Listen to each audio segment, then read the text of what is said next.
Salut tout le monde, ici je reste de la chaîne au programme. Nous nous retrouvons aujourd'hui pour le 28e épisode sur la formation Flutter Firebase, dans laquelle nous allons débuter avec la création d'un système de gestion d'utilisateurs. Alors si tu n'es pas encore abonné, je t'invite à le faire et d'activer la cloche de notification pour ne louper aucune des prochaines vidéos de la chaîne. Donc, dans les épisodes précédents, nous avons eu à voir comment créer des publications, comment modifier, comment liker, comment disliker et comment ajouter en favori. Donc, bien évidemment, dans cet épisode, nous allons voir maintenant la partie administrateur, c'est-à-dire l'utilisateur qui gère l'application et qui décide de qui publie ou pas. Donc, sans toutefois tarder, nous allons d'abord passer à l'ajout de quelques paramètres sur l'utilisateur pour qu'il puisse, en fait, pour pouvoir continuer la série. Donc, nous allons dans le modèle. Donc, user. Dans user, il y a un nouveau paramètre que nous allons ajouter, donc qui sera le paramètre admin. Donc, nous allons tout simplement aller sur un paramètre simple, un booléen. Donc, on fait un bool admin. Voilà. Et dans le admin maintenant, qu'est-ce que nous faisons dans le constructeur?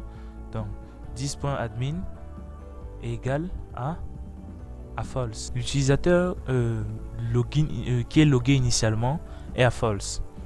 Donc, maintenant dans le constructeur, on met tout simplement virgule. On aurait bien pu gérer plusieurs grades en utilisant par exemple un in, c'est-à-dire un admin normal, 2 admin, ainsi de suite. Bon, là nous allons voir uniquement un truc global, c'est-à-dire soit tu es admin, soit tu ne l'es pas. Donc, ça sera à vous maintenant d'approfondir cela avec les connaissances acquises sur cette vidéo. Donc ici, on met admin.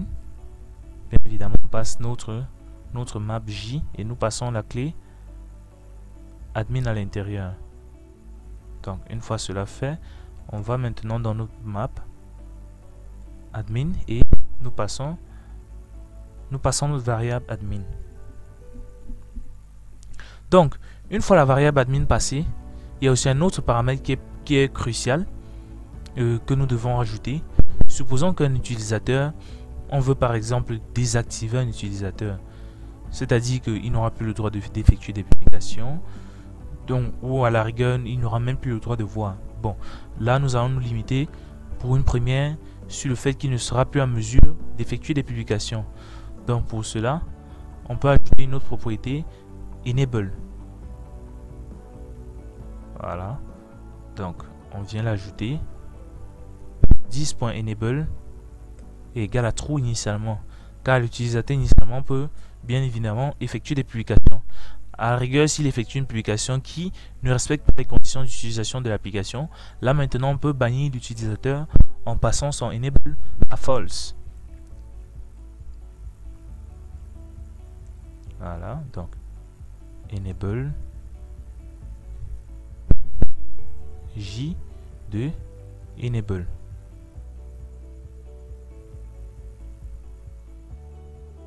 Donc, on finit par là en mettant enable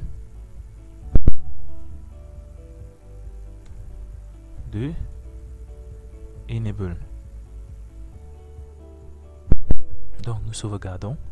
Donc, bien évidemment, durant le parcours, nous allons bien évidemment modifier ce design ici car je le trouve un peu trop simpliste. Donc, je vais vous donner des idées pour améliorer en fait la création de votre design pour qu'il soit un peu plus joli. Car là, il est trop simple. Voilà. Donc, après avoir terminé avec cette disposition, il est temps maintenant que nous passions aux choses sérieuses. C'est-à-dire à la gestion de la mise à jour. Donc si l'utilisateur est donc là déjà je vais nous déconnecter car je vais supprimer la totalité des utilisateurs contenus dans la base. Donc je viens sur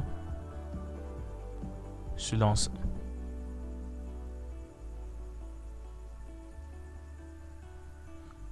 Là je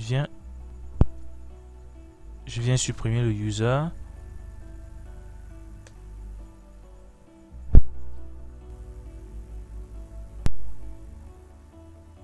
Ensuite, je passe à la suppression des véhicules déjà enregistrés. Donc, supprimer véhicule.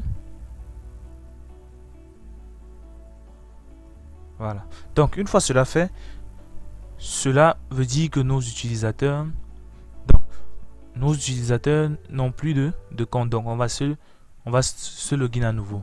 Donc, on va sur Register et on crée un nouveau compte. Donc, et nous nous enregistrons. Voilà.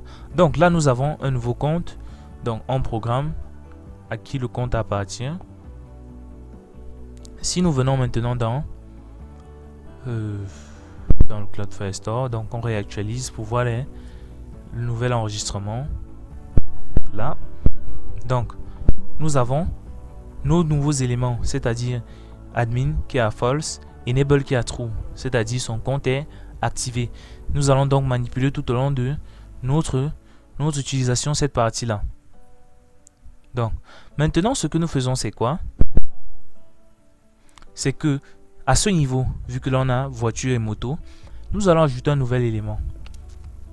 C'est lui donc qui va en fait représenter la partie administrative. Donc, on tape CTRL-P, on va sur Home.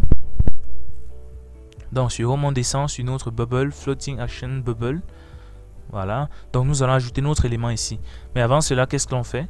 Si nous faisons un print de user, donc, j'efface la console là.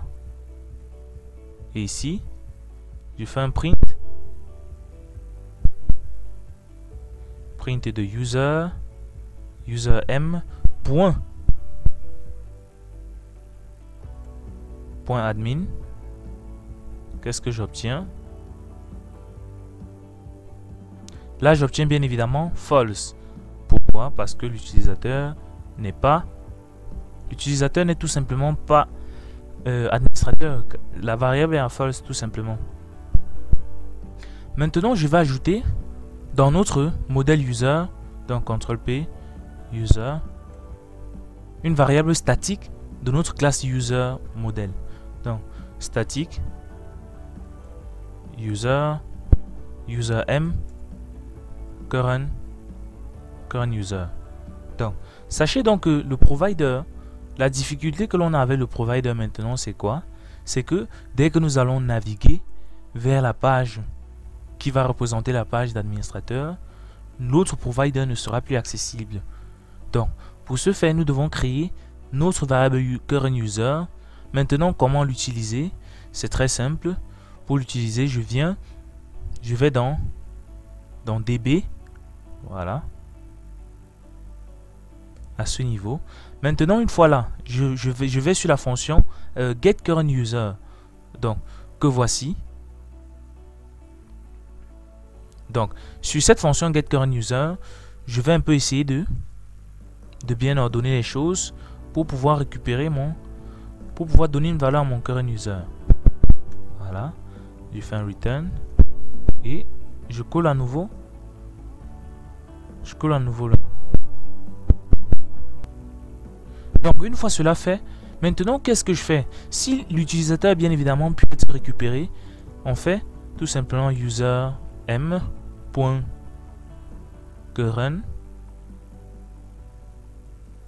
user qui sera égal à cet ensemble-ci. Donc, ce que nous venons de faire là, c'est quoi?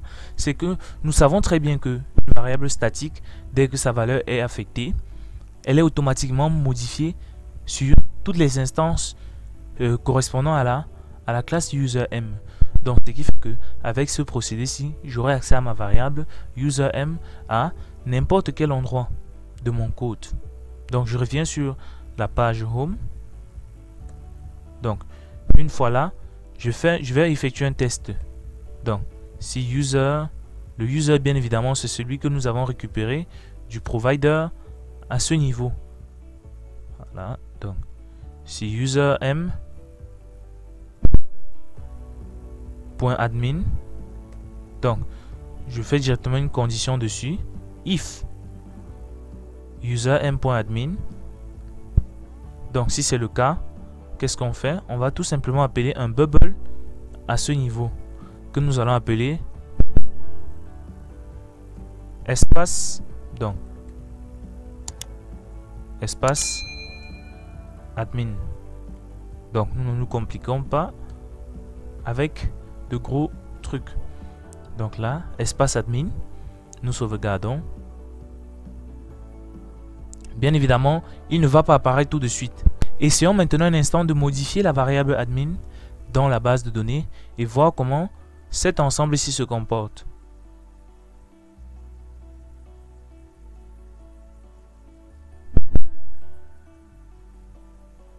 Donc, voilà mon navigateur.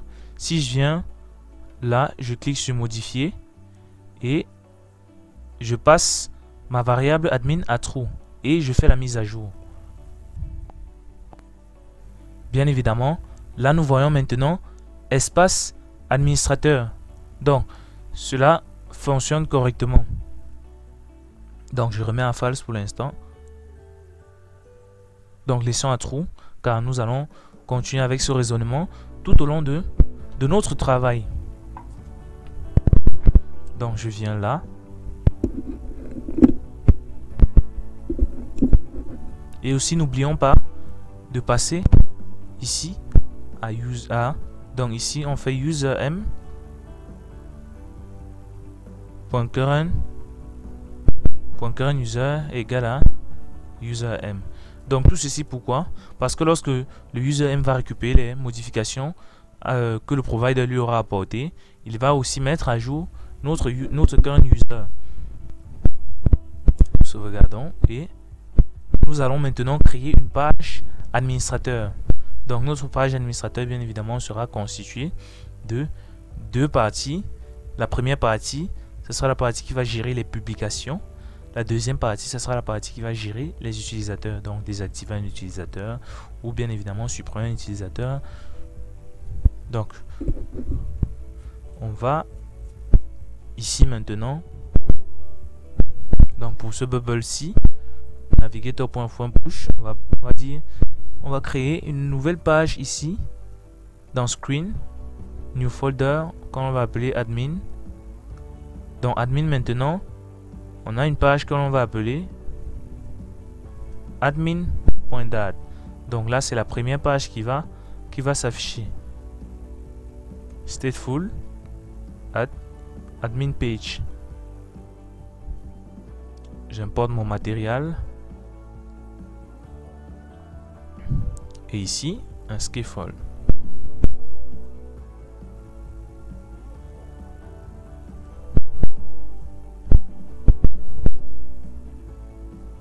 Voilà. Donc, nous revenons sur cette page. Là, maintenant, nous appelons le admin page. On importe. Donc, donnons-lui une couleur un peu plus.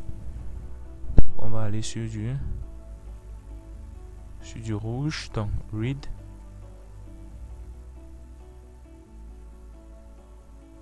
Voilà. Donc, espace admin. Et nous changeons l'icône.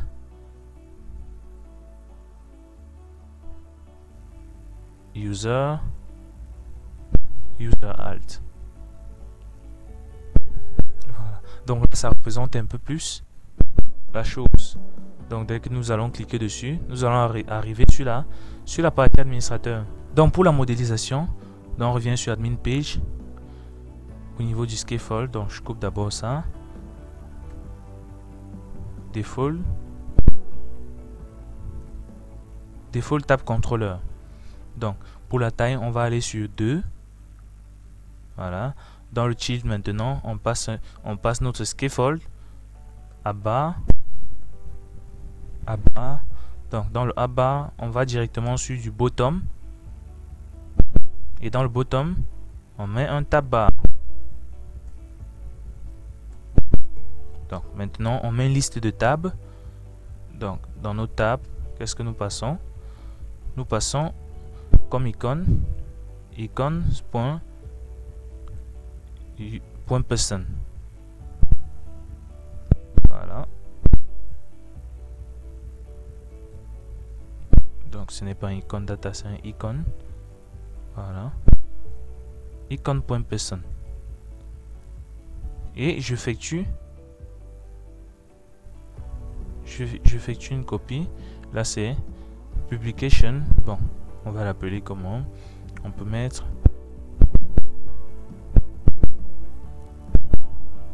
folder. Voilà, tout simplement. Là on a là la disposition. Maintenant dans le title, on peut mettre un texte pour dire espace administrateur.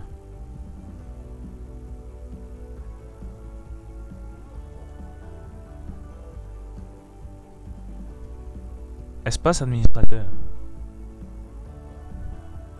Donc dans cet espace administrateur, nous mettons une couleur. Donc comme on a commencé sur du rouge, background color, colors.read.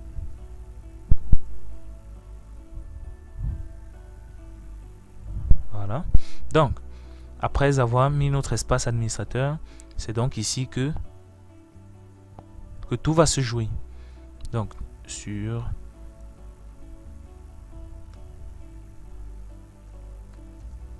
la color, donc indicator color, colors.white. Voilà, donc là ça change notre barre d'activation en blanc. Maintenant dans le body du scaffold, donc, dans le body, ce que nous allons mettre là, c'est un tab bar view. Dans le tab bar view, dans le children maintenant, nous allons mettre on va dire les différents widgets qui vont être visibles. Donc pour cette partie, ça sera le widget user list user. Donc je crée dans admin ici un new file que je vais appeler un user list.dat et un autre fichier que je vais appeler pub list.dat. Donc le pub list lui va lister les différentes publications, tandis que le user va lister les différentes publications. Donc nous allons aller sur cette partie, nous allons faire un peu des choses un peu grandioses, dans la mesure où dès que nous allons cliquer sur un utilisateur, en bas nous allons lister toutes les publications que l'utilisateur a effectuées. Nous serons bien évidemment en mesure de bloquer une publication. Donc ce sont des trucs que nous allons gérer tout au long de l'évolution de la série. Donc on fait tout simplement un stateful que nous allons appeler pub list page. Et là j'importe mon matériel. Je fais pareil sur user. Donc là un container. Donc on va faire un truc de très simple là. Donc center pour le moment. Donc dans cette vidéo nous allons nous attarder uniquement sur le design. Nous allons débuter avec l'interaction dans le prochain épisode. Shield texte. Dans le texte nous mettons publication. Voilà. Et ici nous mettons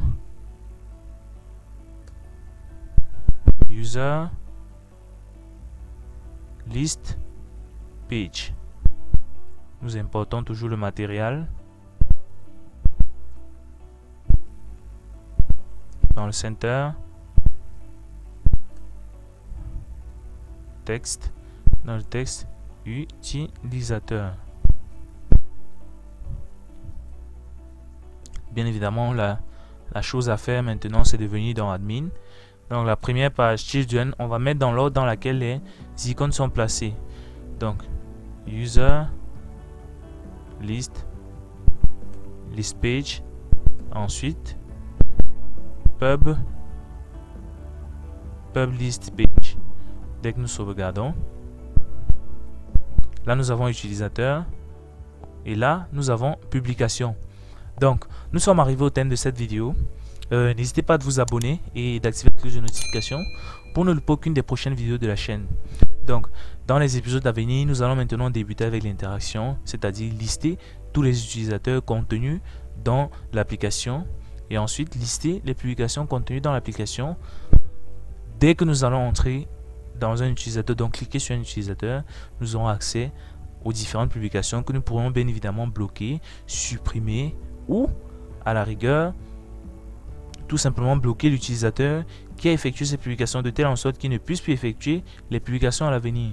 Donc on se retrouve dans le prochain épisode.